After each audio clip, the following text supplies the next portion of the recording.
We've got record capabilities so that we can do comprehensive respiratory analysis. And we've got a music feature, so you can have background music, like if you're for fitness or for relaxation. And we have a special effects feature that was found completely by accident while we were trying to get the feedback in real time. It's not really real time, but it's perceivable real time. We had a lot of variations, and one of them was just had this little bit of delay. Very subtle. It was close, but it was a little delayed. And as I was listening, and I was like, wow, I really like that. And this has been something that we've used with people right after surgery when their anesthetic is worn off. And they already have lots of medication in them, and they're in total pain. And we've used this setting with them, and their pain goes from a 10 to a 1 in about 2 minutes. Because what's happening is they're in training to themselves, but what they're hearing of themselves is just a little bit slower, so it slows them down. Slower or delayed? Delayed. It's the same speed.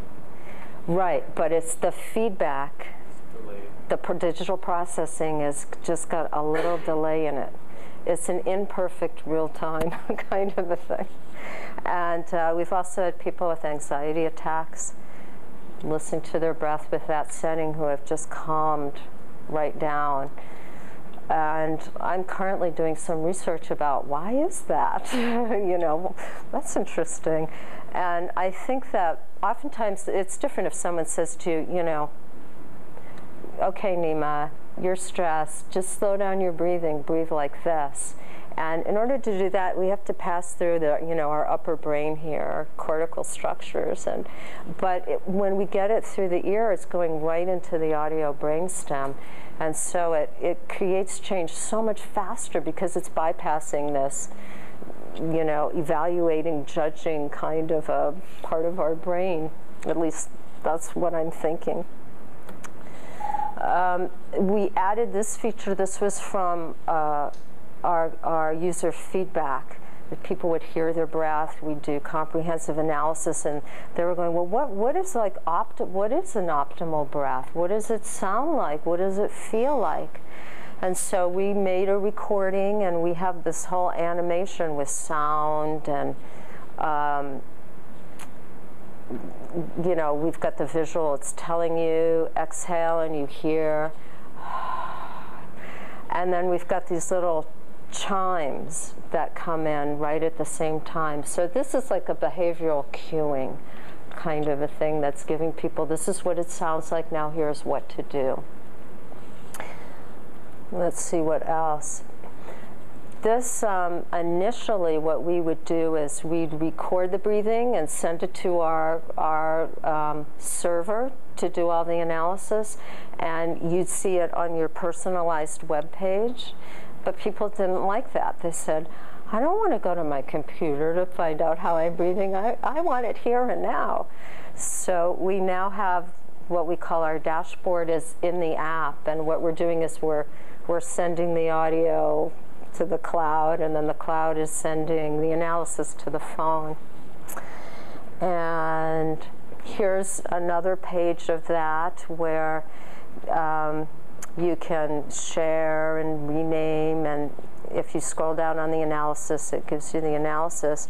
And then this is the most fun piece, where it plays back, so you hear your breathing, and then it's showing you the respiratory rate in breaths per minute is the 5.0. And then down on the lower right, you can see your inhale, pause, exhale, and rest. So that's showing you the components of the breath, which are actually very important, both in healing and peak performance. The IE is inhalation, exhalation, and that's a ratio. The coherence, I don't know if you guys can see it, it's so tiny, but another metric we have is coherence, is it smooth or choppy? And then we've got an apnea tag that shows for pre-apnea and apnea, and wheezing that will tell if there's any kind of airway constriction or tension or wheezing. And that's all through frequency analysis. So it's a pretty fancy, thing in the end that we've come up with. And last I thought, you guys are developers, so we're at this stage now. We've got investors are looking at us, and they all want to know these three things. They want to know the money and all that, but they're always, even almost before, they're like, do you have legal? Do you have patents? So these are and it's really important if you guys do develop something, if you have a really good idea, and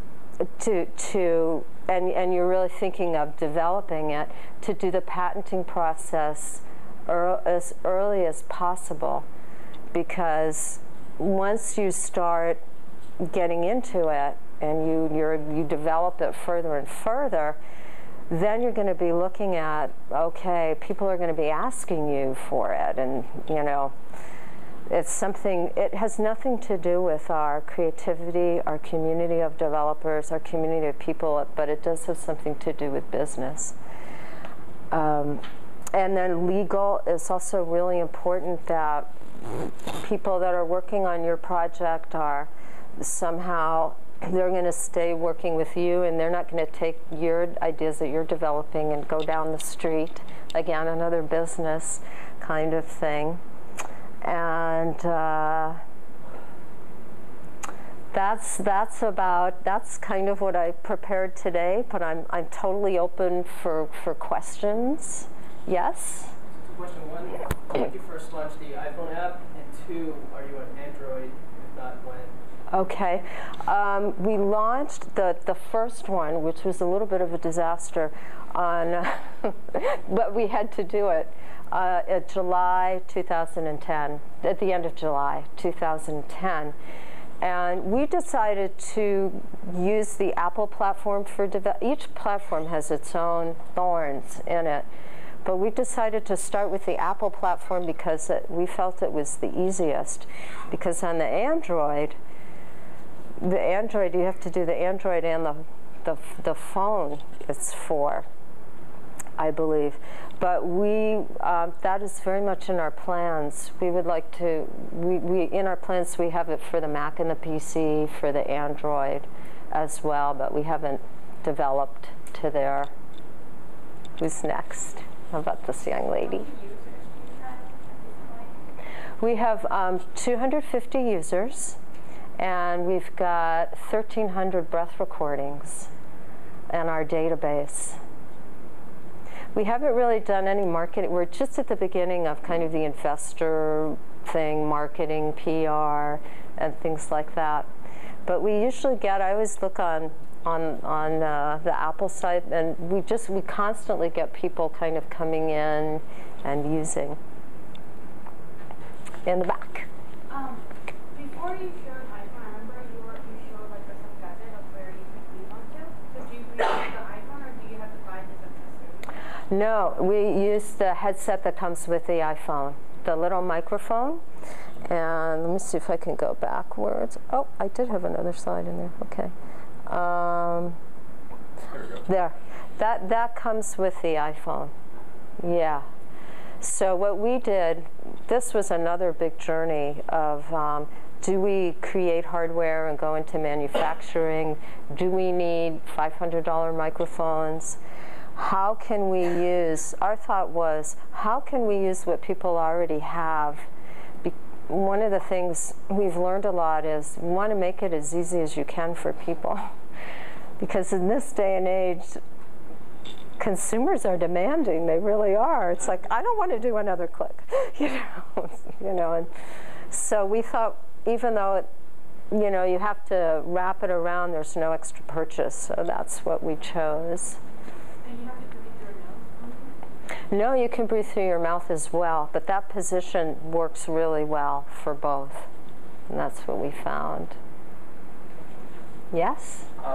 So is like all that breath data, does that have to be like actively collected while the app's launched, or can it like run in the background and like collect data like as you're wearing the headset? It's sort of like similar to like how the voice application would work. Right now, where we are is you have to record, and we can kind of upload in 5-minute increments because we're uploading an audio file, which is hefty, you know, even if you try and make it small. And one of the things in our future development is to do what's called passive monitoring, where you can be doing whatever you're doing, and we can, you know, do some of the analysis inside the app and be uploading a combination of audio and data. And if we need the audio, just have an automatic every 5 minutes, bing, kind of a thing. Let's see, but I think you're next. Have you thought about sort of applications in sports and how that might, you know, absolutely. Sort of, you know, how that performance during there? I'm training now for cycling, and I'm working with, I met a guy who, Gary and I took a course that was being offered in Pittsburgh. You can do that these days. Here we are in sunny California. And it was streamed, and he's doing research about specific markers with heart rate and oxygen and CO2, and he's got just a great training program. He's trained elite cyclists, and so I'm working with him, helping him with his whole platform, and he's coaching me. So it's really been amazing using it for cycling, because one of the things for elite athletes, or any athlete, is that, you know, once you get going, we want to conserve our energy as much as we can for both endurance and strength. And it's so easy to get out of breath really fast. And if you can control your breathing, if you can relax your breathing, I use this. I don't record while I'm cycling, but I use this all the time because I can keep my heart rate really mellow, even while going up a hill. You know, and they're just relaxing during that exhalation, and just hearing my breath and getting it streamed in is helpful. And then I've recorded in different heart zones, which is very interesting. So right now, that's like a real big place of research for me. Let's see, somebody over there, you're in the back with the black. You said to patent as soon as possible. I was wondering, when is the earliest, like at what stage would you recommend? Well, you can do a provisional patent, and which is not that expensive, relatively. Anything legal costs way too much money, in my personal humble opinion. But and so here's the ups and the downs.